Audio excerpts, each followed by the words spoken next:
Allez, quoi de mieux pour démarrer l'année 2021 sur une positivité? On va parler ce soir du coaching, l'impact du coaching justement sur le développement sur le continent. Qu'est-ce que le coaching? Qui peut être un coach? Quel peut être son apport justement pour rebooster chaque individu dans la voie du développement? Ce sont les questions que nous allons poser à quelqu'un que nous avons l'habitude de recevoir, mais qui vient aujourd'hui donc sous sa casquette de consultant en coaching, Kwame V. Akleso. Bonsoir. Bonsoir Samuel et bonsoir à tous les téléspectateurs de New York.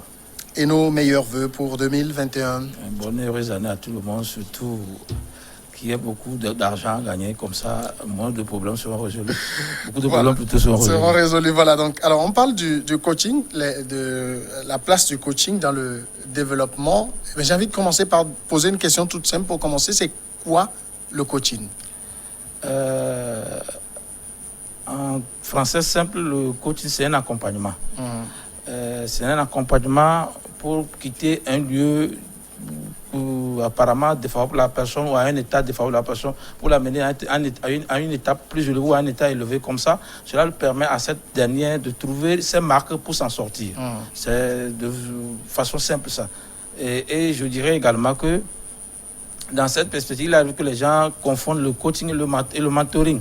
Et les gens le confondent parce que le mentoring demande à ce que j'ai un niveau élevé par rapport à celui que je suis en train de former. Mais le coaching demande à ce que tu sois au même niveau que celui que tu formes. Il y a un rapport horizontal dans le coaching, alors que dans le mentoring, il y a un rapport vertical. C'est comme l'apprenant et l'enseignant. Il y a également l'autre aspect que les gens aussi appellent le coaching, c'est les conseillers. Vous voyez, c'est-à-dire que quand je suis conseiller, c'est souvent pour une entreprise, mais le coaching, c'est pour l'individu même. Le coaching, les gens le confondent également avec la psychothérapie. Mais le psychothérapeute va dans le passé de la personne pour essayer de résoudre le problème actuel. Alors que le coaching, tu constates un problème chez la personne, tu l'aides à le résoudre dans l'immédiat et ça finit comme ça. Donc, le coaching, comme je le dis, c'est accompagner quelqu'un à trouver ses marques. Pour le dire en français, c'est comme ça. D'accord. Alors, qui peut être un coach? Parce qu'on voit le phénomène se généraliser un peu aujourd'hui sur le continent quand même. Oui. À première vue, tout le monde peut être le coach ou faire le coaching, mais le problème c'est qu'il faudrait que la personne ait une base de formation vraiment précise. Je dis que d'abord, il faut mettre quelqu'un qui est très intelligent parce que souvent, tu ne peux pas être coach celui qui n'est pas intelligent. Il faut te retrouver toi-même d'abord pour le faire. Et aussi, il faut avoir le verbe. Il faut être un bon rhéteur. C'est pourquoi, je ne veux pas le mentir, le coaching se confond aussi à la manipulation. Vous voyez, quand on dit, en fait, ceux qui ont fait la gestion, la comptabilité, tout ça, là, quand on dit management, c'est la manipulation. Comment manipuler la personne. Donc, c'est ça qui fait qu'il y a des dérives du coaching. Mais toute personne, moi, je conseille plutôt qu'au moins, il faudrait que quelqu'un qui ait fait l'université, même si je sais que ce n'est pas forcément la base là, il faudrait avoir des aptitudes juridiques, sociologiques et philosophiques pour quand même s'en sortir. Pourquoi pas journalistique? Parce que la personne ne peut pas manquer d'informations pour t'aider. Peut-être que l'autre a un problème d'éveil journalistique. Moi, je vais lui enseigner des éveils psychologiques. Ce sont des différences. Il faudrait que la personne qui coach ait au moins une connaissance du moins large de tout afin de pouvoir parler de cela. Et il y a des expériences aussi personnelles. Et je le dis parce que, vous voyez, moi, avant de commencer, j'ai été formé par Patrick Pognon, sur le coaching de manière générale, et j'ai été formé également par le pasteur Dra. Le pasteur Dra m'a formé sur les 4 intelligences. Le Patrick Pognon m'a formé sur connaissance et estime de soi. Donc, moi, j'ai mélangé les deux coachings pour faire un coaching aux gens et ils se retrouvent dedans. Aujourd'hui, vous allez constater que les gens disent que la Bible, le blanc a amené la Bible pour nous faire quoi. Mais quand vous vérifiez, quand on dit à Saül, qui n'est pas aimé par ses parents, on l'a envoyé aller chercher les brebis, il revient et puis c'est lui qui devient le roi.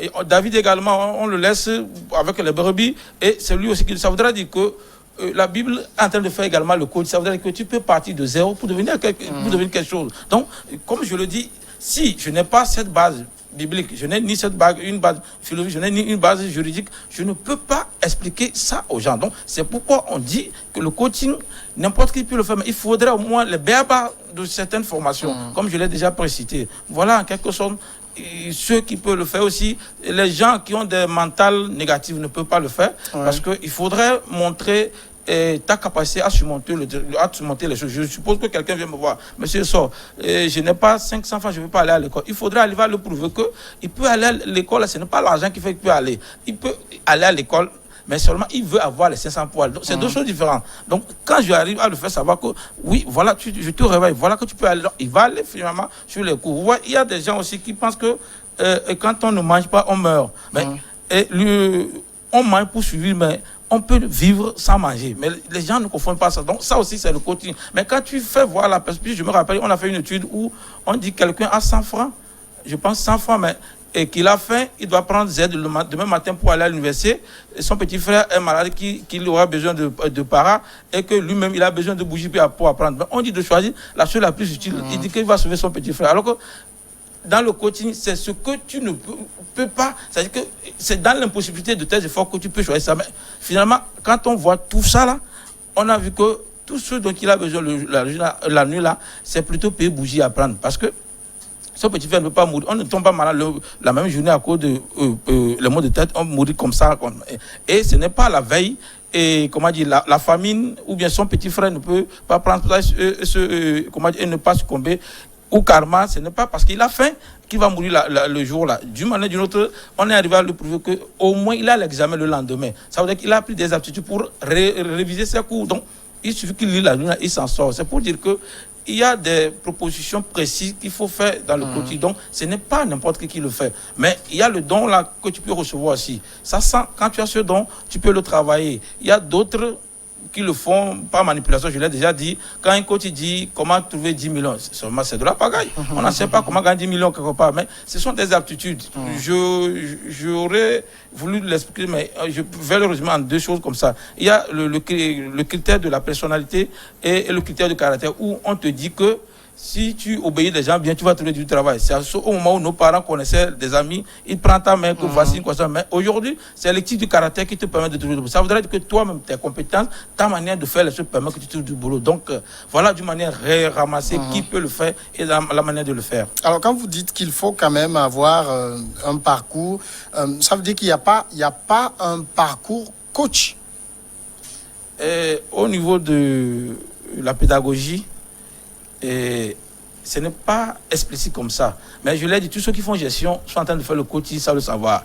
Et il le faut. Même en France, il n'y a pas une étude précise là-dessus. Mais il y a 4 grands domaines qui permettent de devenir coach. C'est-à-dire qu'on prend le sport, on prend la philosophie, on prend la diététique et puis on prend la psychothérapie. Donc c'est les 4 grandes sciences, si je peux le dire, qui permettent au moins d'avoir le béaba du coaching. Mais en tout, il y a le coaching. Vous voyez, les entraîneurs, on les appelait avant entraîneurs. Aujourd'hui, on les appelle le coach. L'expression coach leur est attribuée juste parce que il y a maintenant le côté mental, à part le côté physique qu'ils font, il y a le côté mental qui est arrivé. Donc, c'est pourquoi on les appelle le coach. C'est pourquoi vous allez voir qu'ils disent que mentalement, ils sont forts maintenant pour jouer ce match. Donc, c'est comme ça. Mais jusqu'à nos jours, à part les partis preneurs et l'association internationale de coach, il n'y a pas aucun État n'a défini un diplôme précis pour dire faut être. Mais quand vous voyez un coach sur le terrain, même là, les manipulateurs, vous le saurez, parce qu'il y a les marketing de réseau, on dit de trouver 420 000 pour faire ça. Mais en coaching, si tu sais que c'est facile de trouver les 420 000, il faut le prêter à la personne, parce que tu as confiance, il va trouver, il te rembourse. Ce n'est pas à lui d'aller trouver les 420 000 francs. Donc, c'est pourquoi je dis que l'État n'a pas encore, ou bien les États n'ont pas encore déterminé un diplôme précis, mais en France comme dans les autres pays, et voici les 4 sciences que je donnais qui permettent quand même de commencer par coacher. Alors si on dit par exemple que le coaching c'est juste de la motivation, un coach est un motivateur. Oui, c'est équivalent. Oui, il est motivateur, mais ça ne s'arrête pas là-bas. Vous voyez, n'importe quel dirigeant est motivateur. On peut t'insulter, on te motive aussi. On peut te féliciter, on te motive aussi. On peut même se taire là-dessus, mais on te motive aussi. Ouais, si les parents, les premiers coachs, même dans la vie d'un enfant, ce sont ses parents. C'est pourquoi on te dit, fais ceci, fais cela, ou bien si tu ne fais pas ça, tu ne vas pas manger. Vous voyez, la motivation est là-bas, mais ce n'était pas le coaching proprement dit. Mais quand on te dit, si tu ne balayes pas, tu ne prendras pas l'argent. On t'a motivé à balayer. Mais les enseignants, je me rappelle, quand on était au lycée, ils te disent, il faut apprendre tel chapitre, que ça va sortir. C'est des motivations, mais ils ne sont pas des coachs. Donc c'est pourquoi c'est le niveau élevé de motivation qui est coaching. C'est pourquoi ceux qui ne le comprennent pas pensent que c'est le mal qu'on leur fait. Je me rappelle quand le professeur dit de venir un mois que le sujet va sortir. Bon, le professeur même ne savait pas que c'est de la motivation qu'il faisait. Ouais. Parce que si le sujet sort, il dit que lui il est un génie alors que ce n'est pas. Donc, coaching égale à motivation, mais motivation n'est pas égale à coaching. À quel moment a-t-on besoin d'un coach dans sa vie, par exemple? Des fois, quand on traverse les moments difficiles, on a besoin de coach. Quand on veut commencer une affaire, on a besoin d'un coach. C'est de ce côté, on parle de développement personnel. Et on en a besoin. Les présidents ont besoin de coach. Même ceux qui veulent changer de parcours. Ouais, le coaching est égal à aussi et orientateur aussi. Comme tu viens de le dire par rapport à la motivation. Mais souvent, c'est ceux qui connaissent des difficultés qui ont très souvent besoin de coach. Mais tout le monde en a besoin en fait. Parce que tu ne peux pas faire quelque chose sans être coaché. C'est ce que les gens appellent vulgairement conseiller. En fait, et le conseiller, c'est le niveau suivant. On peut avoir le conseiller pour la présidence, mais le président même doit avoir un coach. Vous voyez, c'est les nuances. Comme je le dis également, mon professeur est un mentor pour moi, mais il n'est pas mon coach. Vous voyez, c'est ce genre de nuances que les gens... Oui, mais quand vous dites par exemple que le président doit avoir un coach, alors supposons que quelqu'un qui dit, moi, mon ambition, c'est de devenir président de la République. Oui. Au moment où il a, je crois avoir lu quelque chose comme ça sur Barack Obama, au moment où il nourrit cette ambition, il y a un coach qui le poussait à se dépasser, qui le motivait, etc., jusqu'à ce qu'il parvienne à l'objectif ultime qui est d'être président de la République. Il est déjà là, pourquoi encore a-t-il besoin de coach quand l'objectif est déjà atteint? Non, quand il devient président, maintenant, il y a actuellement en Europe une étude sur comment vivre comme riche. Les petits Chinois viennent étudier comment vivre comme un riche. Donc, la vie de président aussi, c'est une étude. Oui. Mais quand tu es là-bas, sans le coaching, tu ne vas pas t'en sortir. Et Abraham Lincoln a dit que la présidence vieillit des gens de 10 ans dans un an. Vous allez le constater. Actuellement, le président Ford a les cheveux qui blanchissent. Donc, ça voudrait dire que c'est cela. Mais quand tu n'as pas appris ça, tu ne peux pas aller. C'est pourquoi si on ne saute pas comme ça pour aller en politique, il faut qu'on te coach. Comme vous l'avez dit, on lui a appris les étapes pour devenir tout ça là. Il a suivi Barack Obama, mais ça ne suffit pas. Il faudrait sa volonté et la compétence. Maintenant, quand la volonté et la compétence ne sont pas là, tu ne peux pas t'en sortir. Maintenant, quand tu as les deux, il faudrait que les gens te dirigent. Ça, on ne fait pas. C'est pourquoi vous allez voir que même dans l'administration française, les chefs protocole, quand il dit que le président doit partir, le président part. Mais il n'est pas supérieur au président. Donc, c'est le plan de l'administration, c'est pourquoi normalement, ça ne devait pas peser sur le président. Parce que si chacun joue son rôle, ça ne devait pas ainsi. Mais si on ne le coach pas, il peut faire beau, il va être le mauvais président, quoi qu'il arrive. Tu peux être intelligent. Je l'ai déjà dit une fois ici, moi seul, comme ça, si on me prend, on me multiplie 1000 fois, et soit 1000 fois, je ferai les mêmes erreurs, les mêmes fautes en allant. Mais si on m'ajoute quelqu'un, qu'il soit inutile ou bien moins intelligent, il va m'obliger à faire mieux parce que il y a un plus qui va venir chez moi. C'est pourquoi Montesquieu disait quelque part que le bonheur des particuliers se trouve dans le bonheur commun. Donc, c'est pour dire que n'importe qui a besoin normalement d'un coach.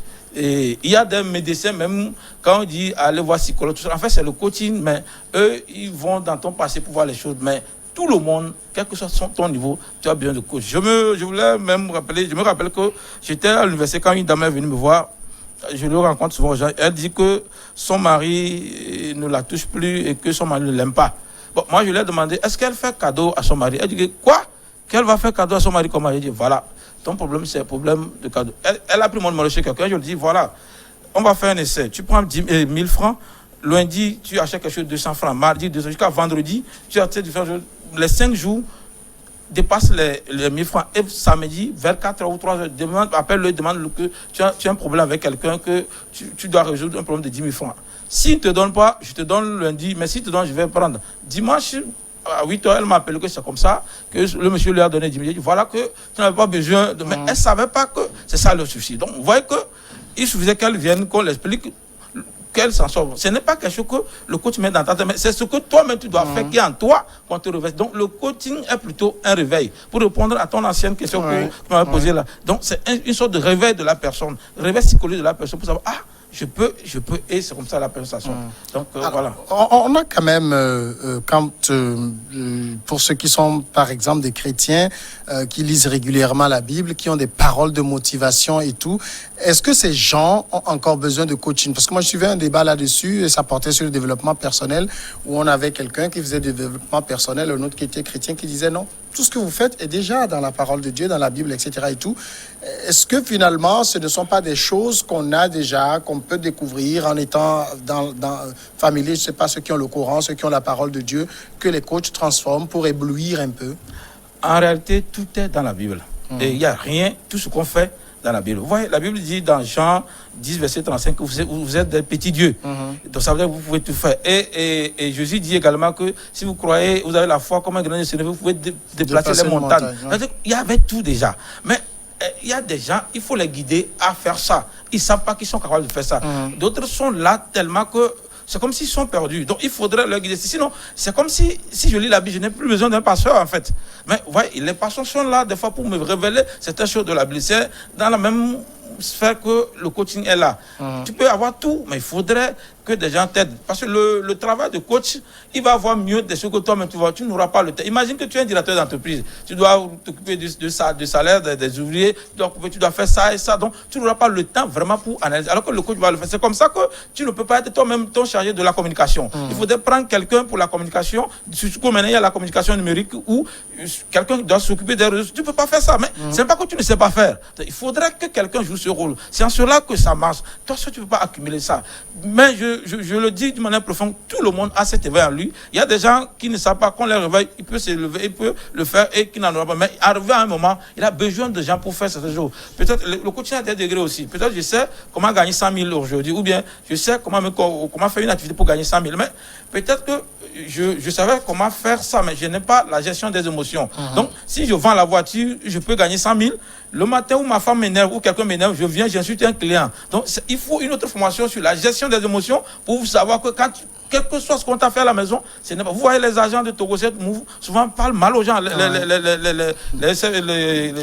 accueils. Ils sont comme ça dans les banques et tout. Ouais, ils parlent mal aux gens, alors que ça veut dire qu'ils avaient besoin de faire une formation en continu sur la gestion des émotions. Donc voilà pourquoi, quel que soit son niveau, on a besoin de coaching. Je le rappelle, le coaching a ses dérives. C'est la manipulation, l'escroquerie et puis le sectarisme. Bon, donc ça débouche dans ça. Ben, quand tu as vraiment fait le développement personnel, il y a des choses que tu ne peux pas faire. Tu ne peux pas jouer au jeu de hasard. Il y a quand on dit fais ceci, il y a des raisonnements que tu vas tenir.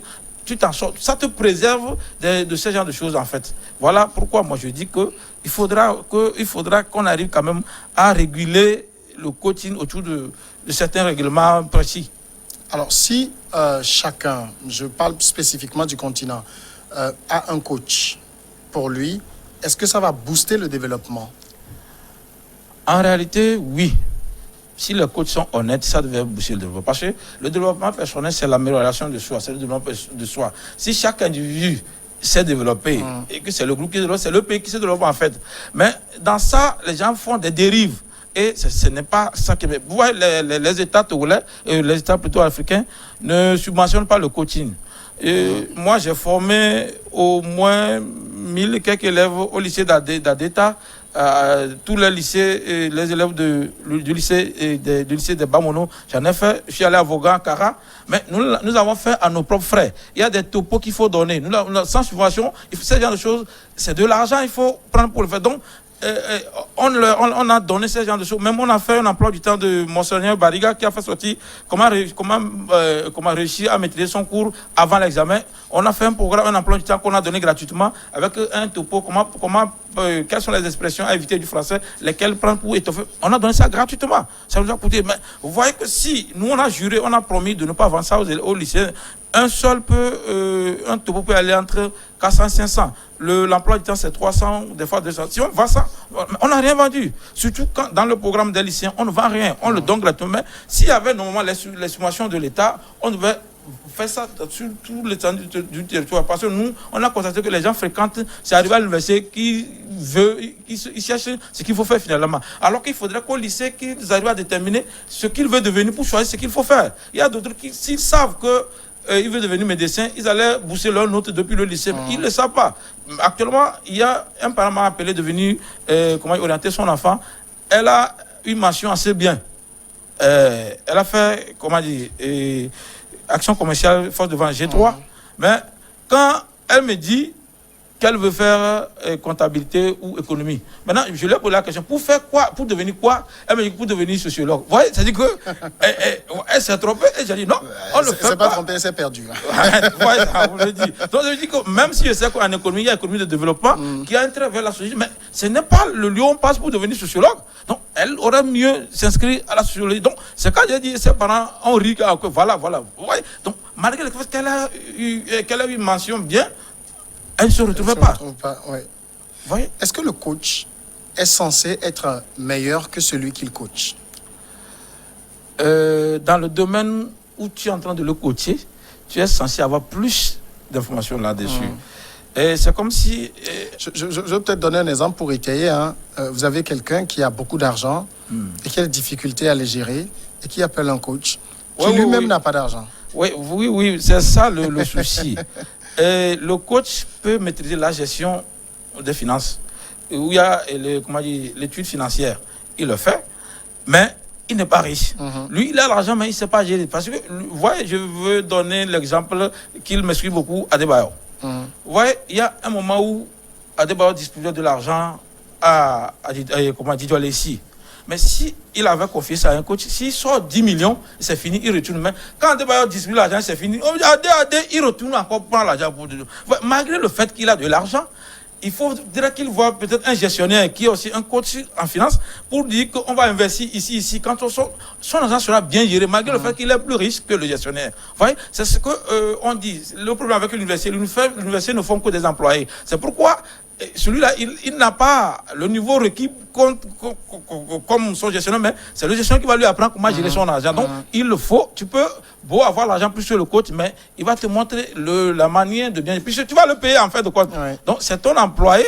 Donc, mais il va t'apprendre ce qu'il faut faire pour que ta finance dure dans le temps et dans l'espace. Donc, n'importe qui a besoin d'un coach. C'est pourquoi je le dis, ça dépend du domaine. Si quelqu'un est déjà performant dans un domaine et que tu vois que tu ne peux rien l'apporter, il faut être humble et te retirer. C'est quand tu vois des défenses chez la personne que tu vas le faire. Il y a des choses que je vois, les gens sont là, ils concernent la personne à rien, mais ils sont toujours là. Et tu vois, il y a même, actuellement, il y a des mairies, et vous allez voir, vous allez demander s'il y a un chargé de communication, mais il y en a. Mais tous ceux qui sont là-bas, ce n'est pas de la communication. D'ailleurs, même qu'ils confondent la communication et l'information. Vous voyez, c'est ça, c'est ce que je dis. Un coach sait que la communication a des canaux, l'information par lequel, les canaux par lesquels l'information passe, c'est ça qu'on appelle la communication. Et les deux sont des dames. Vous allez voir, on dit qu'il est chargé de la communication, mais tu lui demandes, il va demander à celui-ci.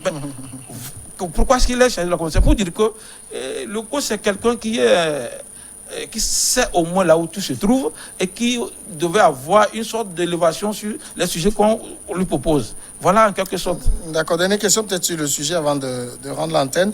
Je sais que quand par exemple j'ai certains problèmes, je peux faire appel à un psychologue ou je vais au cabinet du psychologue. Le coach, c'est la même chose. Je lui fais appel quand je sens des manquements, des failles. Oui.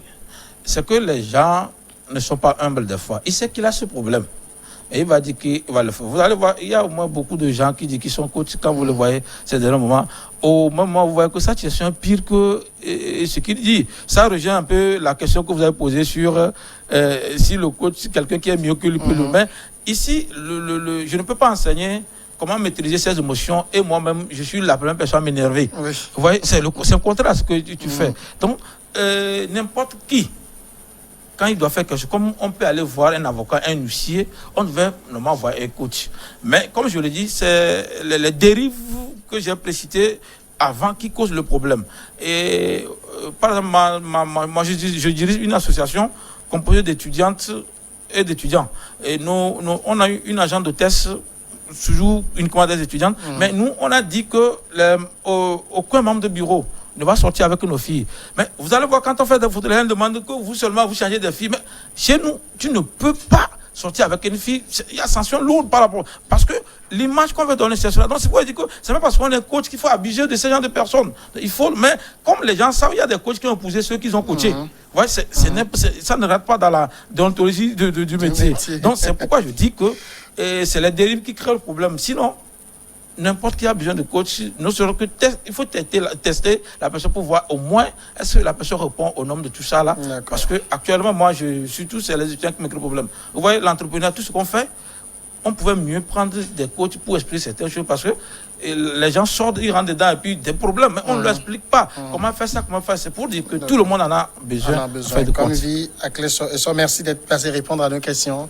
Tout l'honneur pour moi. Consultant en coaching. Voilà, on va marquer la pause et on revient après le journal avec Regard croisé.